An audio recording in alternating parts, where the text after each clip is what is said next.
Aujourd'hui, review du chapitre 65 de Dragon Ball Super.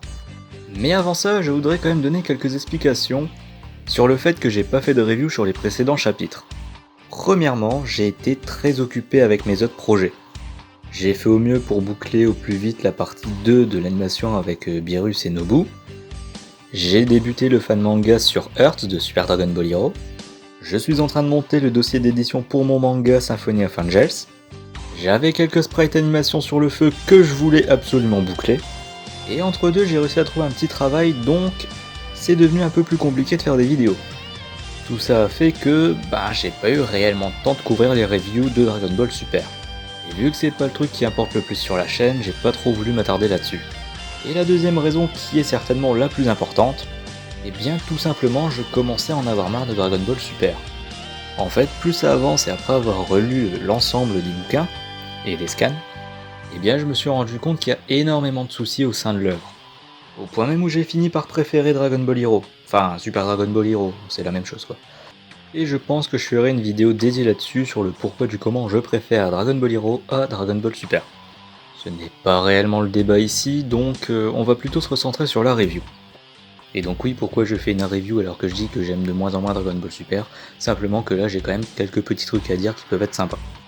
Du coup, comme d'habitude, petit résumé du chapitre. Mais cette fois, on va pas perdre de temps. Pour commencer, Goku sauve Moro, le tout en détruisant un caillou à la manière d'un Hakai. Puis au même moment, Krillin débarque avec des Sanzu, et Goku en récupère pour le filer à Moro. Moro n'écoute pas les paroles que Goku lui avait dit, à savoir aller tranquillement à la patrouille galactique, et tente de l'avoir en traite, mais se loupe complètement. Goku lui fait une morale à 2 balles, puis Moro rage comme un gamin. Il réagit que le bras coupé par Merus est encore présent, et décide d'utiliser les capacités de Merus pour revêtir une nouvelle apparence. Ceci agace Beerus, et le combat reprend. Après un échange de coups relativement ridicule pour des dieux, Zoro commence à perdre le contrôle de son corps et rage encore une fois comme un gamin. On nous apprend, enfin pas réellement, qu'en fait, les pouvoirs divins, ça demande quand même beaucoup de maîtrise, et comme Moro n'a pas suffisamment d'entraînement, il perd totalement contrôle. Whis dit à Goku d'en finir au plus vite car sinon ils seront vraiment mal barrés. Et ni une ni deux, Moro se transforme en ectoplasma Gigamax et balance un ultra laser sur Goku, révélant ainsi qu'il a fusionné avec la Terre car ça l'aiderait à maintenir son pouvoir, mais devenant désormais une bombe à retardement mortel. Voilà, j'ai pas perdu de temps là-dessus. Premièrement, comme beaucoup de gens l'ont souligné, pourquoi Goku tu donnes un Sanzu à Moro? Certains diront oui, il a toujours donné une chance à ses adversaires, tout ça, mais là, lui donner un Sanzu pour recharger ses batteries pour simplement aller à la patrouille galactique, non, pas convaincu en fait.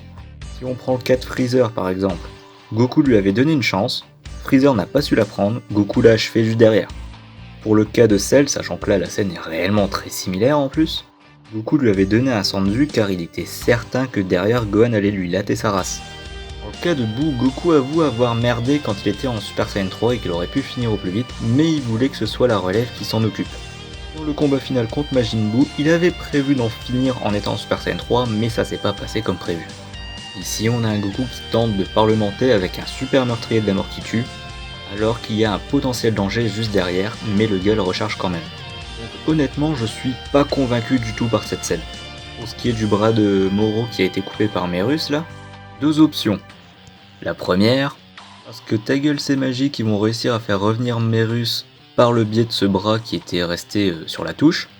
Genre Vegeta qui arrivera avec sa technique à défusionner Moro et Merus, tout ça. Ou deuxième option, Merus est un ange stagiaire plus que stagiaire et a complètement oublié de retirer ce petit bras, et donc a foutu la Z-Team dans la merde sans le savoir.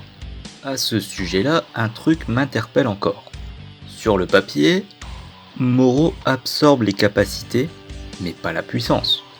Donc en soi on parle d'un pouvoir à maîtriser et tout ça, mais il me semble que ça fait pas réellement sens. Car quand c'était 73 qui avait absorbé les pouvoirs de Piccolo et Gohan, il n'était pas devenu aussi puissant que Piccolo et Gohan. De même, quand Moro 73 a absorbé les capacités de Vegeta, il n'est pas devenu Super Saiyan Blue. Donc ouais, c'est relativement flou à ce sujet-là. Après, ça peut être tiré par les cheveux, mais ils peuvent encore jouer un petit peu avec les mots en disant qu'en absorbant les capacités de Merus, Moro, en utilisant l'Ultra Instinct, donc le Migate no Gokui, n'arrive pas à gérer tout l'excédent de puissance qu'il avait auparavant absorbé.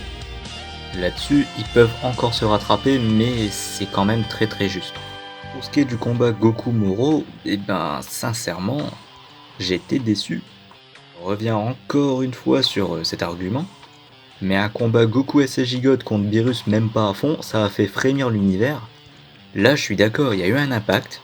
Pour que ce soit complètement raccord avec la puissance des deux personnages, ça aurait dû interpeller plusieurs personnages aux quatre coins des univers. Je l'ai fait dans Dragon Ball Wars de mon côté.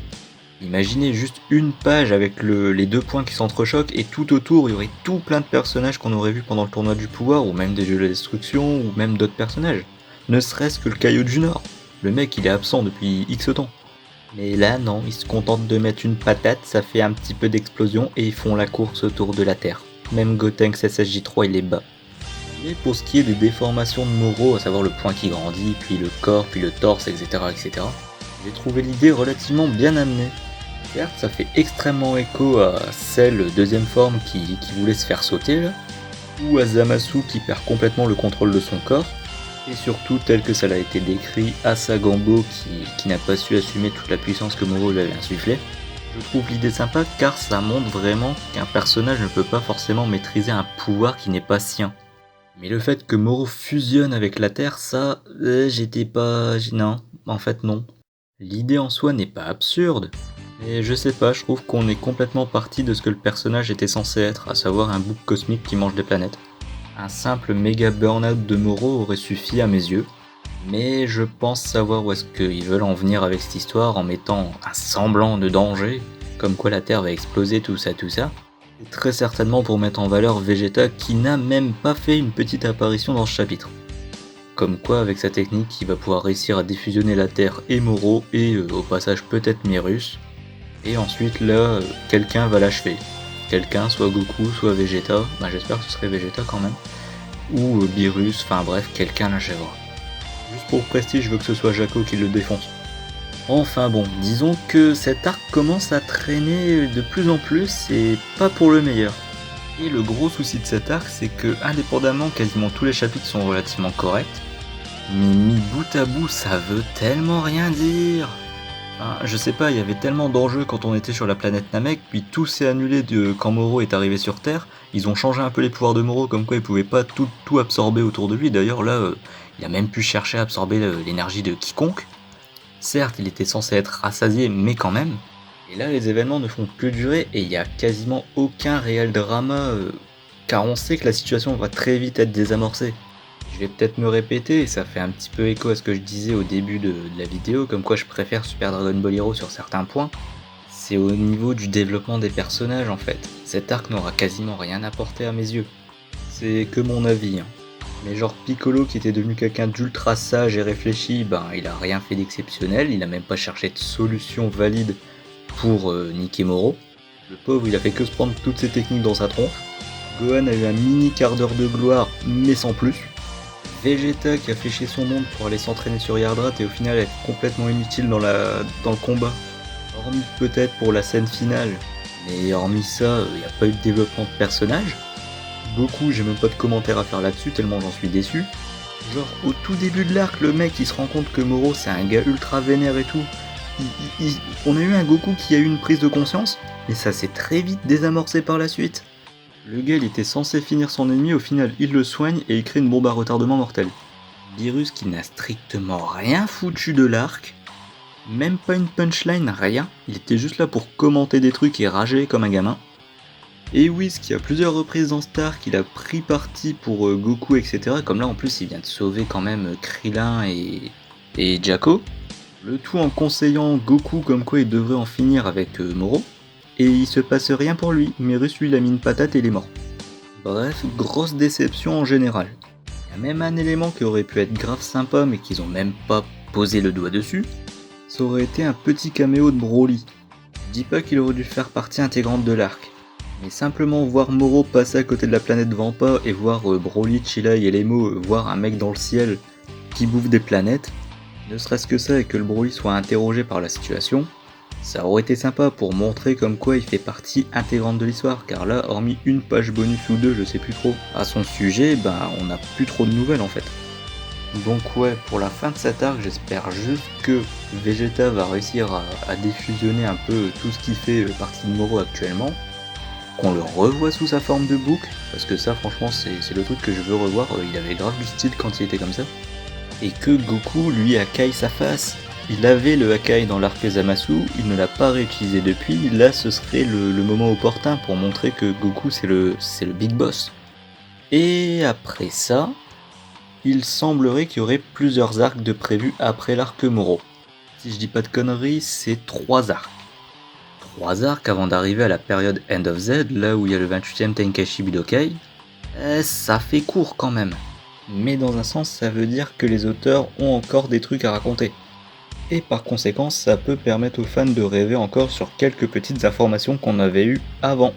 À savoir un arc avec le Saiyan Yamoshi, comme j'ai pu le faire en fan manga, si vous voulez lire ça, les liens sont dans la description, comme d'habitude.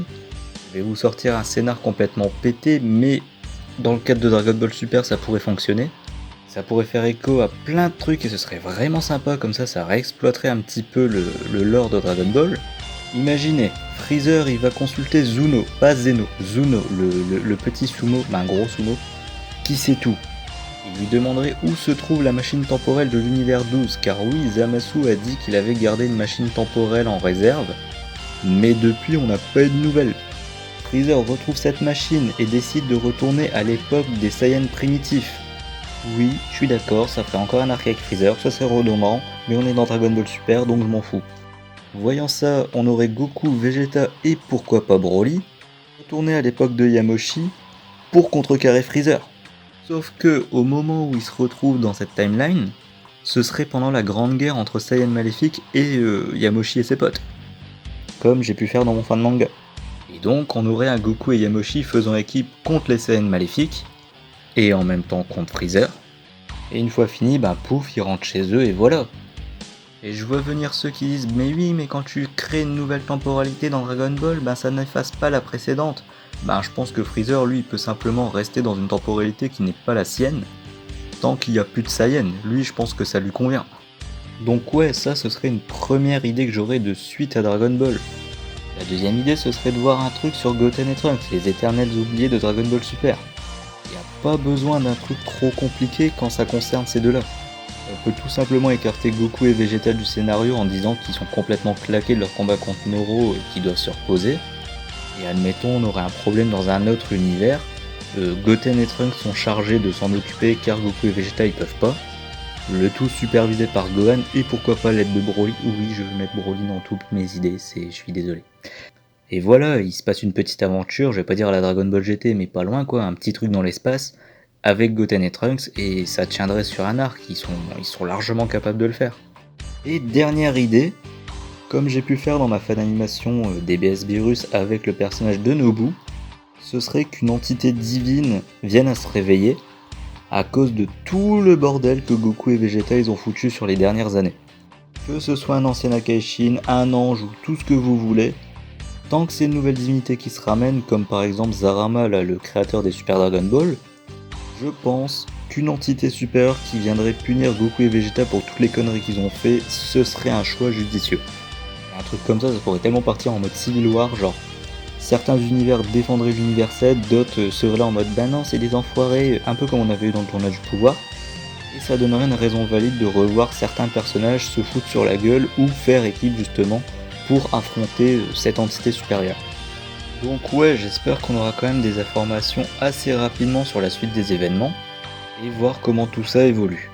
Par rapport à ce que je disais en début de vidéo au sujet du fait que j'aime de moins en moins Dragon Ball Super, mais que je préfère Super Dragon Ball Hero, je pense faire une vidéo un de ces jours sur ça, pour montrer que malgré le fait que Dragon Ball Heroes soit un jeu de cartes, enfin un jeu d'arcade avec des cartes, ils arrivent à un peu plus respecter les personnages et l'histoire de Dragon Ball ainsi que son lore que Dragon Ball Super. Voilà, n'hésitez pas à donner votre avis sur les petites idées que j'ai pu dire en fin de vidéo. Vous pouvez retrouver mes projets dans la description.